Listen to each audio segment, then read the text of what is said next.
Nikon ഈടായിട്ട് പുറത്തിറക്കിയിട്ടുള്ള Nikon അല്ല, Nikon തന്നെയാണ്. കാരണം നൈക്കോൺ എന്ന് പറഞ്ഞിട്ട് വണ്ടിക്ക് തെറി കിട്ടിയിട്ടുണ്ട്. നിക്കോൺ ഈടായിട്ട് പുറത്തിറക്കിയിട്ടുള്ള ഏറ്റവും പുതിയ ക്രോപ്പ് സെൻസർ ക്യാമറയാണ് Z52. Z50 ഇറങ്ങിയിട്ട് ഏകദേശം 4 വർഷമായി. അപ്ഡേഷൻ എന്ന് പറഞ്ഞാൽ മാരക അപ്ഡേഷനാണ്. അപ്പോൾ നമുക്ക് പുതിയ ബോക്സ് കിട്ടിയിട്ടുണ്ട്. മാർക്കറ്റിൽ ഈ ആഴ്ച മുതൽ പ്രൊഡക്റ്റ് അവൈലബിൾ ആണ്. അപ്പോൾ നമുക്ക് ഓപ്പൺ ചെയ്ത് നോക്കാം. അപ്പോൾ ഇതാണ് ക്യാമറ. ക്യാമറയുടെ ബോഡി കണ്ടാൽ തന്നെ അറിയാൻ പറ്റും, നല്ല പിടുത്തം, നല്ല ഗ്രിപ്പൊക്കെ ഉള്ള രീതിയിലാണ് ബോഡി വന്നിട്ടുള്ളത്. പിന്നെ ഇത് നമുക്ക് പ്രൊഫഷണൽ ഫോട്ടോഗ്രാഫേഴ്സിന് വരെ ഉപയോഗിക്കാൻ പറ്റിയ ക്യാമറ എന്ന് എനിക്ക് തോന്നുന്നത്. വെഡ്ഡിങ്ങിന് ഉപയോഗിക്കാൻ പറ്റും. അതുപോലെ ഏറ്റവും കൂടുതൽ ഇതിൻ്റെ യൂസിന് ബെസ്റ്റ് വ്ളോഗേഴ്സിനും കണ്ടൻറ്റ് ക്രിയേറ്റേഴ്സിനൊക്കെ അടിപൊളി ക്യാമറയാണ്. കാരണം ഇതിൻ്റെ LCD വരുന്നത് നമുക്ക് 360 രീതിയിൽ ഫ്ലിപ്പ് ചെയ്യാൻ പറ്റിയിട്ടുള്ള LCD നമുക്കിതിൽ വരുന്നുണ്ട്. അതിന് 3.2 ഇഞ്ച് ആയതുകൊണ്ട് നല്ല വിസിബിലിറ്റി കിട്ടും. പിന്നെ റെക്കോർഡ് ചെയ്യുന്ന സമയത്താണെങ്കിൽ റെക്കോർഡ് ബട്ടൺ അമർത്തി കഴിഞ്ഞ് കഴിഞ്ഞാൽ റെക്കോർഡിങ്ങിൻ്റെ ടാലി ലാമ്പ് നമുക്കിവിടെ റെഡിൽ ഈ സൈഡിൽ നിന്ന് ബാക്കിൽ നിന്ന് എനിക്ക് കാണാണ്ട് അതുപോലെ ഫ്രണ്ടിൽ നിന്ന് വിസിബിളായിട്ട് കാണാൻ പറ്റും. അതുപോലെ സ്ക്രീനിൽ റെഡ് സ്ക്വയറും നോർമലി ഇപ്പോൾ പുതിയ നിക്കോണിലൊക്കെ വരുന്ന പോലെയുള്ള സ്ക്വയറും വരുന്നുണ്ട്. അതുകൊണ്ട് നമുക്ക് റെക്കോർഡ് ഓൺ ചെയ്താൽ നമുക്ക് അറിയാൻ പറ്റും.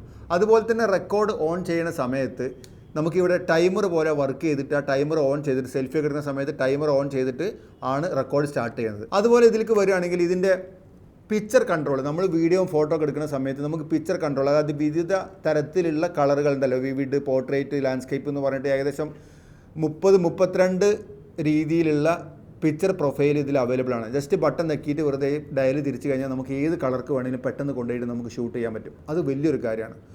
അതുപോലെ ഇത് വരുന്നത് 4K നമുക്ക് 60 ഫ്രെയിംസിൽ ഷൂട്ട് ചെയ്യാം, 30 ഫ്രെയിംസിലും ഷൂട്ട് ചെയ്യാം. 4K എന്ന് പറയുമ്പോൾ നല്ല ഹൈ ക്വാളിറ്റി 4K തന്നെ കിട്ടും. കാരണം ഇത് 5.6K എന്ന് ഓവർ സാമ്പിൾഡ് ചെയ്തിട്ടുള്ളതായതുകൊണ്ട് നല്ല ക്വാളിറ്റിയുള്ള 4K നമുക്ക് ഔട്ട്പുട്ട് കിട്ടും. ഇനി നിങ്ങൾക്ക് ഫുൾ HD ആണ് ഷൂട്ട് ചെയ്യണമെങ്കിൽ 120 ഫ്രെയിംസിൽ നല്ല സ്ലോ മോഷനൊക്കെ എടുക്കാൻ പറ്റിയുള്ള ഒരു അടിപൊളി ക്യാമറയാണ് നിക്കോൺ Z52. പിന്നെ നിങ്ങൾ പ്രൊഡക്റ്റൊക്കെ റിവ്യൂ ചെയ്യുന്ന ആളും യൂട്യൂബിൽ റിവ്യൂ ഒക്കെ ഇടുന്ന ആൾക്കാരാണെങ്കിൽ പ്രൊഡക്റ്റ് റിവ്യൂ മോഡ് എന്ന് പറഞ്ഞിട്ടൊരു മോഡുണ്ട്. ആ മോഡിക്ക് മാറ്റിക്കഴിഞ്ഞാൽ നിങ്ങൾ ഫേസ് കണ്ണ് ഓട്ടോമാറ്റിക് ഡിക്റ്റേറ്റ് ചെയ്തുകൊണ്ടിരിക്കും. അതുപോലെ നിങ്ങളൊരു പ്രൊഡക്റ്റ് കാണിക്കുന്ന സമയത്താണെങ്കിൽ ഓട്ടോമാറ്റിക് പ്രൊഡക്റ്റിലേക്ക് അതിൻ്റെ ഫോക്കസ് പോയിട്ട് നമുക്ക് ഈസി ആയിട്ട് പ്രൊഡക്റ്റ് ആൾക്കാർക്ക് കാണിച്ചു കൊടുക്കാൻ പറ്റും. അതിന് പ്രൊഡക്റ്റ് റിവ്യൂ മോഡ് നിങ്ങൾക്ക് യൂസ് ചെയ്യാം. അതുപോലെ ഇതിൽ വരുന്നത് Z30 വരുന്ന ബാറ്ററി തന്നെയാണ്. നല്ല പവർഫുൾ ആയിട്ടുള്ള ബാറ്ററിയാണ്. ഗ്രിപ്പാണ് ഇതിൻ്റെ വലിയൊരു കാര്യം. നമുക്ക് ഹോൾഡ് ചെയ്യാൻ പറ്റുള്ള ഗ്രിപ്പിൽ അടിപൊളി ഗ്രിപ്പിലാണ് വരുന്നത്. അതുപോലെ തന്നെ നല്ല ഹൈ ക്വാളിറ്റി പ്ലാസ്റ്റിക്കിൽ ഉണ്ടാക്കിയ അടിപൊളി ബോഡിയാണ്. പിന്നെ ഇതിന് വരുന്ന വില എന്ന് പറഞ്ഞു കഴിഞ്ഞാൽ ഏകദേശം 70,000 താഴെയാണ് ബോഡിക്ക് വില വരുള്ളൂ. ക്യാമറ പുതിയതായിട്ട് പർച്ചേസ് ചെയ്യുന്ന ആൾക്കാരൊക്കെ ഈസി ആയിട്ട് വാങ്ങാൻ പറ്റിയിട്ടുള്ള ഒരു ബോഡി കൂടിയാണ് Z52. ഇനി നിങ്ങളൊരു സീരിയസ് ഫോട്ടോഗ്രാഫറോ വെഡിങ് ഫോട്ടോഗ്രാഫറൊക്കെ ആണെങ്കിൽ 20.9 മെഗാ പിക്സലിൽ നമുക്ക് ഫോട്ടോ എടുക്കാൻ പറ്റും. അതുപോലെ വീഡിയോ ഷൂട്ട് ചെയ്യുകയാണെങ്കിൽ നിങ്ങൾക്ക് N-Log ഷൂട്ട് ചെയ്തിട്ട് കളർ ഗ്രേഡൊക്കെ ചെയ്യുന്ന ആൾക്കാരാണെങ്കിൽ N-Log നമുക്കിതിൽ ഷൂട്ട് ചെയ്യാൻ പറ്റും.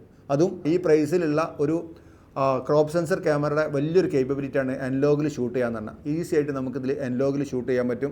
അതുപോലെ ഞാൻ പറഞ്ഞു 4K ഒക്കെ നമുക്ക് ഹൈ ക്വാളിറ്റിയിൽ യൂസ് ചെയ്യാൻ പറ്റും. പിന്നെ ഇവർ പറഞ്ഞതിൻ്റെ ഫോക്കസിംഗ് ഒക്കെ പക്ക ഫോക്കസിങ്, അതായത് നിക്കോൺ Z9, Z8 ഇതിലൊക്കെ വരുന്ന അതേ ഫോക്കസിങ്, ഫാസ്റ്റ് ഫോക്കസിങ് സിസ്റ്റമാണ് ഇതിൽ വർക്ക് ചെയ്യുന്നത്.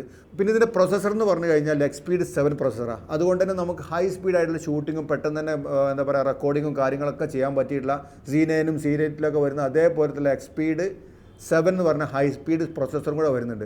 അപ്പോൾ ഞാൻ ആലോചിക്കുക പിന്നെ ഇതിനപ്പോൾ നമ്മൾ Z63ക്കും Z8ലേക്കൊക്കെ പോകണല്ലേ. അടിപൊളി ക്യാമറയാണ്. പിന്നെ എനിക്ക് Z63ലേക്ക് ഇഷ്ടപ്പെട്ട വേറൊരു കാര്യം എന്ന് പറഞ്ഞാൽ ഹൈറസ് സൂം എന്ന് പറഞ്ഞിട്ട് നമുക്ക് ക്വാളിറ്റി കുറയാതെ നമുക്ക് സൂം ചെയ്യാൻ പറ്റും. ഇനിയിപ്പോൾ നമ്മളെ ലെൻസിൽ സൂമൊന്നും ഇല്ലെങ്കിലും ഡിജിറ്റൽ സൂം ഇതിൽ ചെയ്യാൻ പറ്റും. അതായത് ഡിജിറ്റൽ സൂമിന് നോർമലി ക്വാളിറ്റി കുറയാറുണ്ട്. ഇത് ക്വാളിറ്റി ഒന്നും കുറയാതെ നമുക്ക് ഡിജിറ്റൽ സൂം വളരെ ഗ്രാജുവലായിട്ട് ഈസി ആയിട്ട് ചെയ്യാൻ പറ്റിയിട്ടുള്ളൊരു ക്യാമറയും കൂടിയാണ് Z52. അതുപോലെ നമുക്ക് ഫോട്ടോ എടുക്കാൻ തുടങ്ങുന്നതിന് മുമ്പേ പ്രീ ക്യാപ്ചർ എന്ന് പറഞ്ഞൊരു സംഭവമുണ്ട്. പ്രീ ക്യാപ്ചർ അത് 30 ഫ്രെയിംസിൽ ഫോട്ടോ നിങ്ങൾ ക്ലിക്ക് ചെയ്യാൻ തുടങ്ങുന്നതിന് മുന്നേ തന്നെ ക്യാമറ ക്ലിക്ക് ചെയ്തിട്ടുണ്ടാവും, അത് ഓണാക്കി വെക്കുകയാണെങ്കിൽ. അപ്പോൾ അങ്ങനെയൊക്കെ ഒരുപാട് കേപ്പബിലിറ്റി ഉള്ള ഒരു ബെസ്റ്റ് ക്യാമറയാണ്. പിന്നെ ഇതിൻ്റെ ഫുൾ റിവ്യൂവും കാര്യങ്ങളൊക്കെ ഞാൻ ഇതുമായിട്ട് നാളെ മുതൽ മലേഷ്യ, അതുപോലെ ക്രാബി, ഫുക്കറ്റൊക്കെ ഒരു ട്രാവൽ ചെയ്യാൻ പോകണം ഈ ഒരു ക്യാമറ ആയിട്ട്. ഈ ക്യാമറയുടെ കേപ്പബിലിറ്റി പരീക്ഷിക്കാൻ വേണ്ടി മാത്രം. അപ്പോൾ അത് വന്നു കഴിഞ്ഞാൽ അതിൻ്റെ വീഡിയോ ക്വാളിറ്റിയും ഫോട്ടോസും വീഡിയോസൊക്കെ ഞാൻ കഴിയുന്നത് അവിടെ തന്നെ അപ്ലോഡ് ചെയ്യാം. അതില്ലെങ്കിൽ വന്നു കഴിഞ്ഞാൽ അതിൻ്റെ ഒരു ഡീറ്റെയിൽഡ് റിവ്യൂ നിങ്ങൾക്ക് യൂട്യൂബിൽ പ്രതീക്ഷിക്കാം. അപ്പോൾ thank you so much for watching. 70,000 താഴെ നിങ്ങളൊരു ബോഡി നോക്കുന്നുണ്ടെങ്കിൽ ഇതൊന്ന് കൺസിഡർ ചെയ്ത് വെച്ചോ, ബെസ്റ്റ് ഓപ്ഷനാണ്.